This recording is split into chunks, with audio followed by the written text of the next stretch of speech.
Hello everyone, welcome to my channel. This is KP. आज बात करते हैं नेचुरल डिज़ास्टर यानी प्राकृतिक आपदाओं की। कुछ प्राकृतिक आपदाएं जैसे बाढ़, भूकंप, सुनामी, ये मुख्यतः ऐसी होती हैं जो काफ़ी जनमानस को प्रभावित करती हैं। आप भूकंप को मान लीजिए कि वो एपिसोडिक हो सकता है, वो साल 2 साल 4 साल में कभी कभी आता है। सुनामी भी ऐसा नहीं है कि समुद्री एरिया में हर साल आती हो या बहुत ज़्यादा हर साल जनमानस प्रभावित होता हो कि उसके लिए सरकार को पहले से व्यवस्थाएं करनी पड़े। और ये प्राकृतिक आपदाएं जब आती हैं तो चाहे वो पहाड़ी क्षेत्र हो, मरुस्थल हो, समुद्र तट हो, शहरी क्षेत्र हो, सबको बराबर प्रभावित करती हैं। कुछ आपदाएं अकस्मात आती होंगी, लेकिन कुछ जो है हर साल कहीं न कहीं, जैसे बाढ़। बाढ़ एक ऐसी प्राकृतिक आपदा है जो हर साल भारत के कई राज्यों को प्रभावित करती है। तो भारत सरकार, हमारी सरकार जो चुनाव के लिए तो 4 साल पहले से तैयारी शुरू कर देती है, अपनी स्ट्रेटजी बना लेती है कि किस राज्य को किस तरीके का प्रलोभन देना है। तो बाढ़ के लिए हमारी सरकार पहले से तैयार क्यों नहीं रहती है? हमारे देश को, हमारी सरकार को कृषि के क्षेत्र में सबसे ज़्यादा फायदा पहुंचाने वाले राज्यों में से एक राज्य पंजाब इस समय बाढ़ से बहुत ज़्यादा जूझ रहा है। बुरी तरीके से वहाँ की खेती प्रभावित हुई है, वहाँ का जल जीवन प्रभावित हो रहा है, वहाँ के जीव जंतु प्रभावित हो रहे हैं।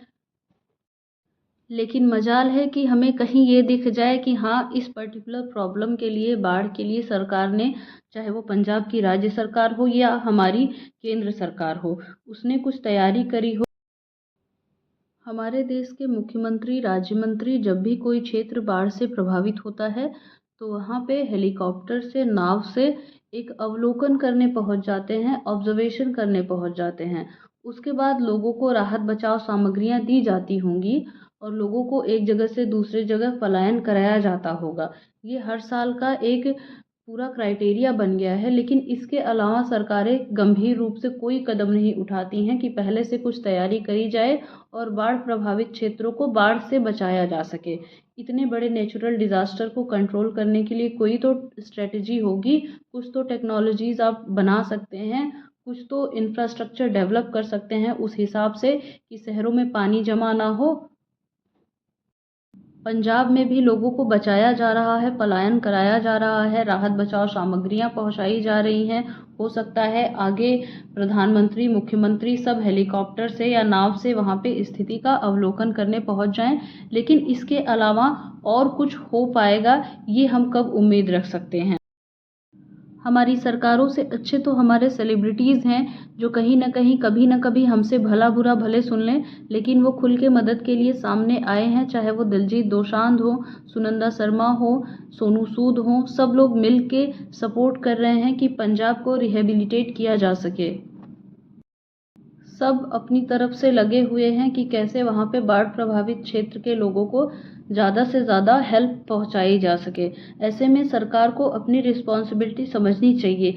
आगे से कोई भी ऐसा क्षेत्र जो बाढ़ से ज़्यादा प्रभावित हो सकता है, वहाँ पे पहले से कुछ न कुछ तैयारियाँ होनी चाहिए। ये हमारी राज्य सरकारों की जिम्मेदारी है, ये हमारे केंद्र सरकार की जिम्मेदारी है कि वहाँ पे सारी चीज़ों को ऑब्जर्व करें, पहले से ही प्रिपरेशंस अपनी रेडी रखें। इतनी बड़ी लापरवाही और इतनी बड़ी ट्रेजेडी को हर साल नहीं बर्दाश्त किया जा सकता। और रही बात हमारे देश के यशस्वी प्रधानमंत्री जी की, तो हमारे देश के प्रधानमंत्री जी के पास पाकिस्तान का साथ देने वाले मुल्क चीन जाने का समय है। प्रधानमंत्री जी के पास अफगानिस्तान में आए भूकंप पर ट्वीट करने का समय है।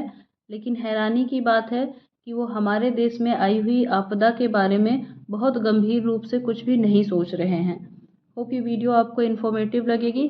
Thanks for watching and subscribe for more informative updates.